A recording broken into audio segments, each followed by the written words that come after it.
The events kick off somewhere where a man is driving a carriage. Suddenly, a bunch of huge monsters called goblins show up, chasing him and trying to catch him. The man screams for help, and then the warriors arrive to take on the goblins. Their leader mentions that if one goblin appears, there are 100 more, urging his teammates to wipe them all out. A fierce battle breaks out, with the warriors slicing off goblin heads with their swords. Then, a massive warrior swings an axe and decapitates one goblin, while the others finish off the remaining ones. The scene shifts to Veet, who is guarding the kingdom's gate and complaining about being hungry. The warriors pass by him, and the big warrior mentions he finally reached level 6 after chasing goblins all day. His companions decide to claim their reward and split it, and Veet overhears them, guessing they are goblin hunters and saying he'll never be one of them. He puts a hand on his stomach, lamenting that it keeps growling and it's useless. He reminds himself that his suffering is due to his skill called gluttony, and he should be grateful just to have a job. Suddenly, the trio of siblings, the Valerics, appear, and the citizens clear a path for them since they are sacred guardians. Something slips from one citizen and bumps into Hado's shoe, one of the siblings. The citizen apologizes, but Hado harshly rebukes him, calling him scum and kicking him away. Hado's sister, Memel, intervenes, threatening the citizen and saying he must know what happens if he insults sacred knights, claiming his neck will be cut. At this point, the third brother, Rafal, steps in to settle things down, telling Hado and Memel to stop. They have to follow Rafal, and he tells the citizen that he's lucky. The warriors watching from a distance comment on how terrible the situation is, finding it hard to believe that Lady Roxy, a sacred knight, is like them. The three siblings reach Veet, and Rafal asks if he has been doing a good job guarding the gate while they were away. When Veet confirms, Rafal tosses some coins on the ground and tells Veet to pick them up. Veet tries to grab the coins, but Hado steps on his hand, sarcastically saying he didn't notice. Rafal points out that Veet is pitiful because his loud stomach makes it seem like they don't feed him. Then Hado kicks him in the stomach, asking if he's trying to embarrass the Valeric family. Hado hits him again, calling him scum, while Memel asks who his benefactor is, saying a useless person like him wouldn't be earning money without them, so he should be grateful to the sacred knights. Hado starts yelling for him to get up again, but Veet can't because he's badly hurt. Rafal says Veet needs a harsh lesson. Just then, Roxy arrives and stops the trio, telling them that using violence on citizens they swore to protect isn't worthy of a sacred knight. She reminds them that guarding the gate is a sacred duty. Rafal replies that giving work to the needy is a duty too. Roxy looks at Hado's foot on Veet's face, asking if that's necessary. Rafal casually excuses himself and pulls Hado and Memel away from the scene. Roxy rushes to Veet, extends her hand to help him up, and asks if he's okay. She puts a cloth on his face, telling him not to move because he's bleeding. Veet thanks her, and she tells him they're comrades when it comes to guarding the gate, adding that a sacred knight should act like this. Roxy reaches out to Veet, saying it's time for her shift to start, and he hands her the flag. Here, Roxy asks him to let her know if the trio bullies him again. He reassures her that he's used to it and then heads to the tavern. There, Veet starts to hear Roxy's words echoing in his mind, wondering what Rafal would do to him if he snitched to Roxy. The waiter interrupts him, asking if he's been hit again, confirming that if things keep going like this, he'll end up like the last guy, since those three act violently and cruelly, and there's only one outcome for that, which isn't good. But Veet keeps quiet. He pays his tab, thanks the waiter, and leaves silently. On his way home, he wishes he had been born with a different skill than greed, affirming that when a person has nothing, they'll remain a failure forever. Meanwhile, Veet noticed some thieves near the gate, so he quickly ran to tell Roxy, who decided to arrest the thieves immediately, and asked him to take over guarding the gate instead. Veet took the guard's banner from her and wished her good luck, but suddenly saw a thief running toward him. He thought that if he ran away, it would cause problems for Roxy since she had entrusted him with guarding the gate. So, he charged at the thief with his spear and stabbed it into his chest. The thief fell to the ground, bleeding, while Veet's greed skill activated, adding recognition and telepathy to his abilities. Roxy soon arrived and worriedly asked if he was okay. Veet froze because he could hear Roxy's inner voice. Nonetheless, he told her he was fine, and she informed him that she needed to report what happened to her superiors. But Veet got distracted since he couldn't hear her inner voice anymore, prompting Roxy to call out to him with concern. He responded that she could attribute everything to her, reminding her that he had taken down one of the thieves, and asked if he was afraid Mr. Rafal would find out. She admitted that she would have failed her duty without him, and insisted that she show him her gratitude by offering him a job with the Hart family, wondering if he intended to serve the Fleury family until he was killed. Before Veet could respond, Roxy told him that his future was in his hands now. Veet began comparing his work with the Fleury family to working with the Hart family, convincing himself that his future would be bright with Mrs. Roxy, but he wondered who would take his place with the Fleury family. Roxy explained that guarding the gate was the duty of all holy knights. Veet accepted the job with the Hart family, saying he would be happy to do so. Afterward, Veet returned home and started thinking about the recognition and telepathy skills, recalling how he had heard Roxy's inner voice. He then realized that the skill was indeed telepathy. Still, Veet curiously questioned what was happening to his body, affirming that these skills might let him defeat monsters easily. The next day, Veet went to buy a sword. The seller asked about his budget, and Veet opened his hand to show the money he had. The seller scoffed, telling him he was wasting his hospitality on a poor person,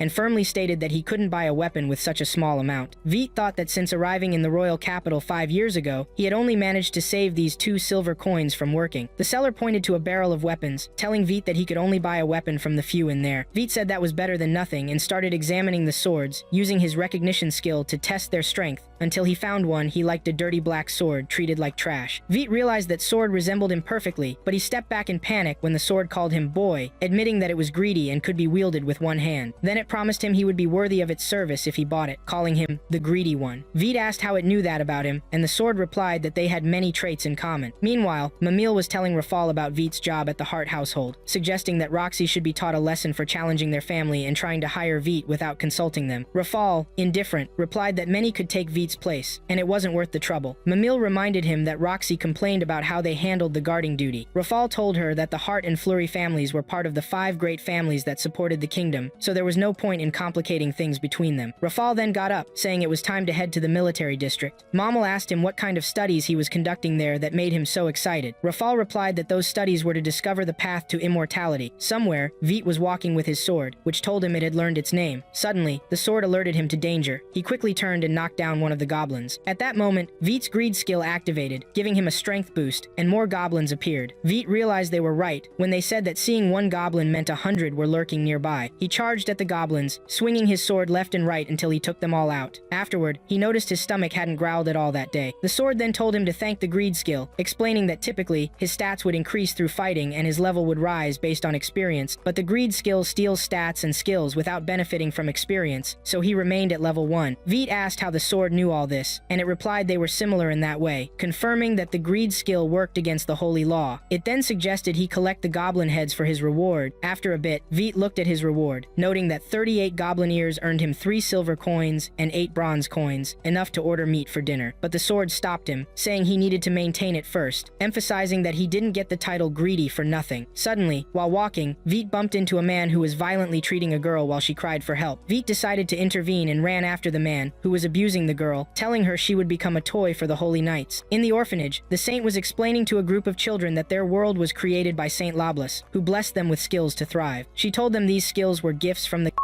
and that they should be grateful. Then, she asked the children to have their meal, but she noticed one child wasn't eating. So, the saint asked him if he felt tired. The child complained that Saint Lablas was unfair because the holy knights and warriors had amazing skills, while he had a weak ability. The saint reminded him that in the past, there were no skills, stats, or even monsters, and everyone was equal. Hearing this, the child wished he had been born in those times and broke down in tears. The saint comforted him while another nun entered, saying she had searched everywhere for Sahara but would look around the town as well. Meanwhile, the kidnapper was holding the little girl somewhere, tormenting her as she cried in despair. Suddenly, the kidnapper vanished, and Vite appeared to the girl, assuring her that she would be okay. He reached out his hand and told her this was their chance to escape. However, the kidnapper's voice interrupted, saying he encountered fools like Vite every day who barged in out of curiosity. Vite unsheathed his sword, only to be mocked by the kidnapper, who questioned how he could fight while protecting the girl. The child hid behind Vite, who reminded himself that his priority was to keep her safe. At that moment, his sword urged him to step back a bit, as his opponent believed he was stronger and would take advantage of that confidence when the time was right. Vite grabbed the girl and retreated. The kidnapper then drew his weapon, ready to chase after Vite, threatening that if he killed him in front of the girl, she would become completely obedient afterward. This time, Vite's sword commanded him to attack. He knocked over the crates he was hiding behind and charged toward the kidnapper. He leaped high and suddenly struck down, shattering the kidnapper's weapon. The kidnapper fell to the ground in fear, and Vite asked him who had ordered the kidnapping. The kidnapper replied he would never talk, so Vite plunged his sword into his chest. The kidnapper revealed that it was Hato who had requested this. Vite's eyes widened in shock, and he gently took the girl with him. On the way, he asked her name, and she replied, Sahara. Vite introduced himself too and offered her food. He bought her some meat, and warned her to be careful because it was hot.